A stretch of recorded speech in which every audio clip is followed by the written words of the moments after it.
Covid गया नहीं है, बस बदला है।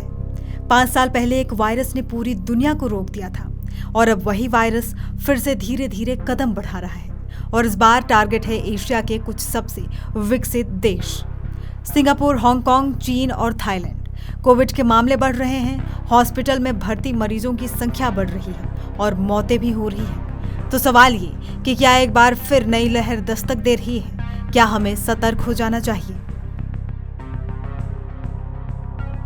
सबसे पहले बात करते हैं सिंगापुर की।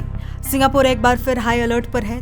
बीते हफ्ते यहां कोविड के केस 11,100 से बढ़कर 14,200 तक पहुंच गए। हर दिन अस्पताल में भर्ती होने वालों की संख्या में 30% तक की बढ़ोतरी हुई है। यहां फैल रहा है JN.1 वेरिएंट का नया वंशज LF7 और NB.1.8i। हालांकि आईसीयू में भर्ती होने वाले मरीजों की संख्या थोड़ी घटी है, लेकिन खतरा बरकरार है।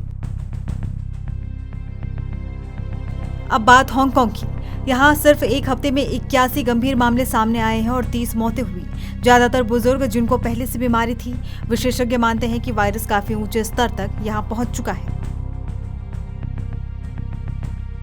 चीन में कोविड के केस पिछले साल की पीक के करीब पहुंच रहे हैं। चीन के CDC के मुताबिक पॉजिटिविटी रेट दोगुनी हो चुकी है। वहीं थाईलैंड में अप्रैल के सोंगक्रांत फेस्टिवल के बाद 2 क्लस्टर ब्रेकआउट सामने आए हैं और हालात पर बारीकी से नजर रखी जा रही है।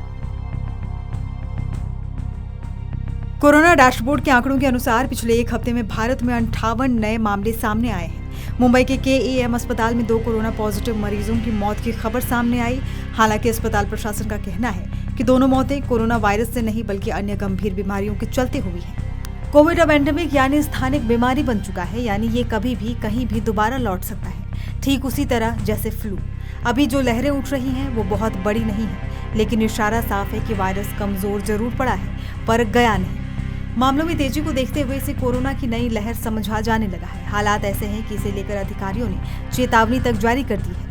कोविड महामारी के समय दुनिया भर के देशों में लॉकडाउन, सोशल डिस्टेंसिंग, मास्क पहनना और यात्रा पर रोक जैसी सख्त सावधानियां अपनाई गई थी। इन उपायों ने कोविड को रोकने में मदद की, लेकिन साथ ही फ्लू और अन्य सांस से जुड़ी बीमारियों के मामले में बहुत तेज गिरावट भी देखी गई।